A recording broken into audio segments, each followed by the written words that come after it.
Breaking now. A frozen frontier is shifting beneath the world's feet. The Arctic is no longer an isolated backdrop of ice and silence. It's becoming a new chessboard for great power competition. This is the Arctic Scramble. For decades, the Arctic's white vastness made it a strategic afterthought. But accelerating ice melt, emerging shipping routes, vast mineral wealth, and expanding polar ambitions have transformed the High North into one of the 21st century's most consequential theaters.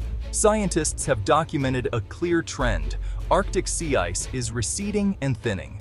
The seasonal window where ships can navigate is lengthening, not by days, but by weeks, opening passages that used to be impassable most of the year.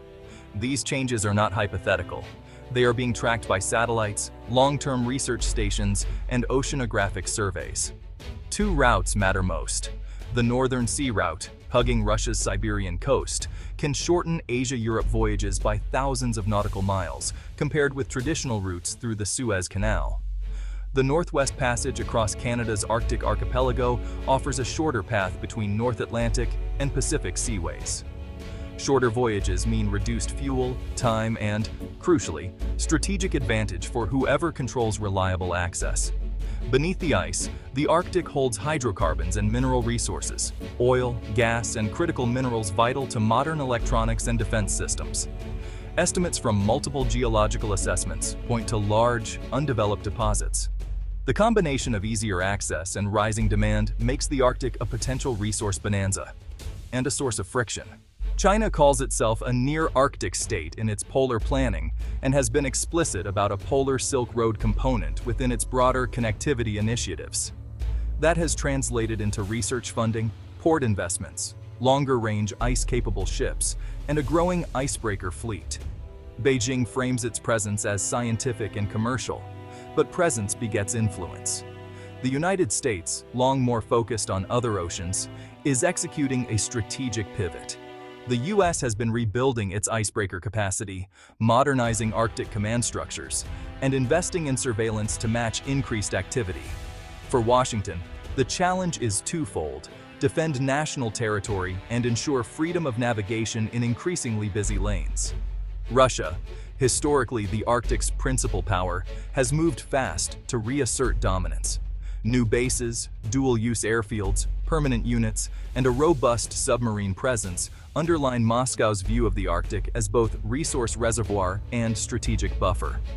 For Russia, the High North is integral to national security and economic ambitions. Operating in polar extremes demands specialized ships and systems. Ice-strengthened hulls, icebreakers capable of months-long missions, and submarines adapted for under-ice navigation are all costly and strategically valuable assets. The naval race in the Arctic is less about numbers and more about niche capabilities: endurance, ice navigation, cold weather maintenance, and reliable logistics. Arctic bases are changing the map. Ports, improved runways, logistics hubs, and distributed sensor networks enable persistent presence. These nodes support search and rescue, scientific missions, and, if needed, power projection. Whoever builds resilient infrastructure first gains operational reach and influence. Technology is the silent enabler. Communication and navigation in polar latitudes face high-latitude geomagnetic interference, satellite coverage gaps, and frigid temperatures that can stop conventional electronics in their tracks. Innovations in robust comms, autonomous surface and subsurface drones, and adaptive navigation systems are rewriting what is possible in the Arctic.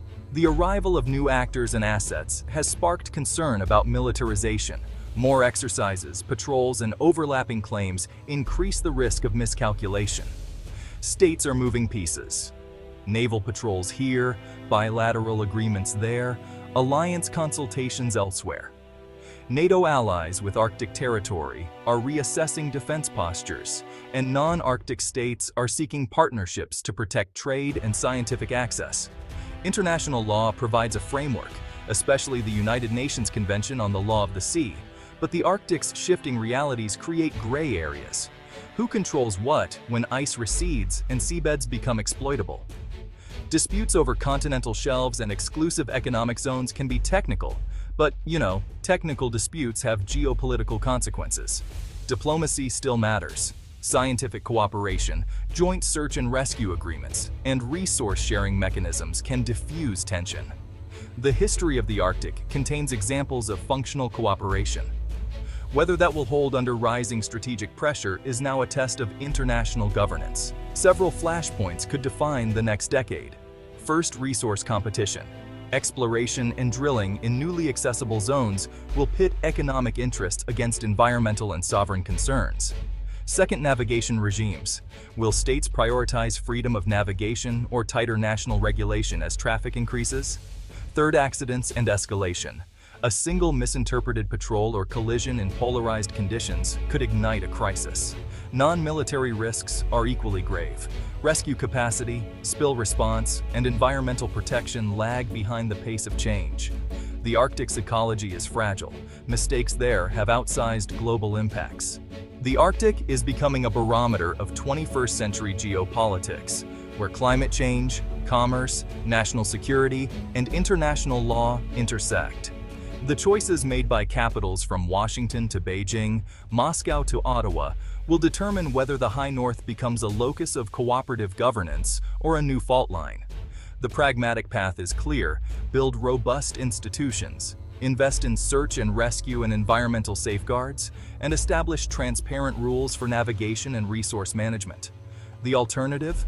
Fragmented control, opaque military postures, and rushed resource grabs risks instability in a region where mistakes are hard to correct. The Arctic is no longer remote. It's central to the strategic calculations of powerful states. How wisely the international community acts now could determine whether the High North becomes a model of cooperative order or a cold front for heated rivalry. This report draws on publicly available scientific assessments, maritime law frameworks, and open-source defense and policy analyses. All information included is verified, non-harmful, and copyright-free. I'm Chris. Thanks for watching. Stay tuned for our next deep dive into the new maps of global power.